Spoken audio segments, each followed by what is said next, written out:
igsuon, no?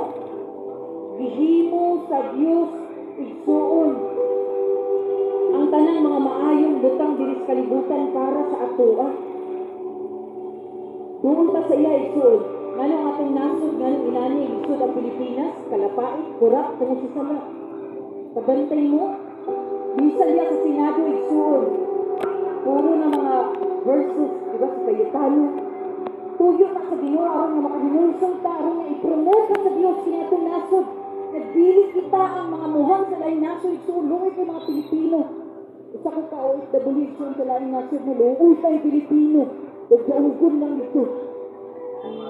Tungod sa sala na gibuhat igsuon, no? Muna nagkalapait ang atong Pilipinas. I-promote sa Ginoo igsuon kung kita magginulso sa atong mga kalapasan. Only Jesus lang yun igsuon. Huh? Siya! Diyos na niya! Hindi siya igsuon diha. Ang saon lang na maluwas ka, ang saon mapapas. Isugit na sa Ginoo si Kristo mo imong Diyos at maluluwas. Wala laing Diyos sa kalibutan niya nagpakamatay. Wala laing Diyos, only Jesus Christ. Only the Christianity. Ang Diyos sa Kristohanon. Wala si Buddha, wala nagpakamatay na si Buddha, si Hinduism, Satanism, even ganit sa Muslim, wala nagpakamatay si Allah sa ila. Jesus, only Jesus, igsuon. Nagpakamatay para nimo, para nato. No? Ayaw mapagahiyan mo kasi Lord, kasi Diyos. No? Pinusulan ako itong mga sala. No? Akong surrender. Lord, pasaluan sa among mga kalapasan, sa among kalapasan, Lord. Kay kung wala ka ni arang maghimo. Aron igsuon ang atong nasod, ang atong pamilya, uswag sa Ginoo. Kay sa unang panahon, sa Old Testament igsuon, once kung makasala na gani ang mga Israelita, pamakyong sila sa Diyos. No? Magkalisod-lisod sila, i-invade sila sa laing ng mga nasod. Pero once na naghinusod sila, ibalik na po sa Ginoo sa ilang pagka-abundansya na kinabuhi. Sama gihapon karon igsuon. Kinay sala, diba, sa atong gobyerno, grabe nga kurap. Tunglo ni igsuon. No? Gitunglo ang Pilipinas tungod sa nagbuhat o sala. Tungod sa nagtipag mga Diyos-Diyos. Nagpatuyang sa ilang kaulad. Babae, lalaki. Igsuon mo lang, di kalibut-butan sa Diyos.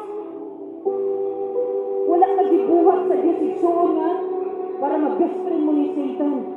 Gibuhat ka sa Diyos, igsuon, to glorify God. To magnify God, igsuon. Kung nag-inusultan, bisag-usap ka ng sala ni mo karon, gamay o dako, once na muduwal ka kung Ginoong Jesucristo, papaso lang sa Ginoo. Amen. Ayaw ka ulaw, igsuon, kaya dili lang ikaw, anak. Inilya sa Romans chapter 10, verse 9, maluwas ka kung imong isugid na Jesus mao ang Diyos. Kaya ba na nimo isugid nimo sa Ginoong Jesucristo na imong Diyos, karon? Hallelujah. Kaya kung sa espirituhanon, dili kami ang naadiri, kabalo ka igsuon, si Jesus. Kaya kini nga pulog, ilaha man ni, naali sa Biblia. Hindi mo lang yung instrumento sa Ginoo igsuon, kaya nahigugma sa kanina. Grabe ang gugma. Ayaw siyang uwata siya. Naigamay ang pag-ampo, sunod. Sunod lang kasi kami ang pag-ampo, walang mawala sa imuha.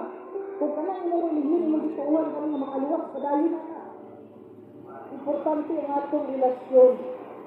Kung ikaw pinili ka sa Ginoo, dalawang dito niya sa saktong pagtulunan nga nagtudlo sa panglangit, pilit pag-impyerno. I-check igsuon, kung ka lang kayo dituuhan karon, baka langit, baka anak. No? Nga na magbisa ka kay kawala na ka na bago sa imong kinaya. Nga kawatan na ligapon ka. Nagsimba mga ka. Bakit hindi na maot ang Diyos sa imong gialagaran? O bakit nagsunod-sunod lang ka sa kadaghanan? Kaya maulaw ka, naigun ka nga nahimo kang born again. So, no? Proud ka kang Jesus. Dawatas ka. Ngayon ang pulang sa Ginoo so, no? Apan kadtong midawat o misalig kaniya, gitagaan niya sa katungod ng mahimong anak sa Diyos. Iyaw mo na.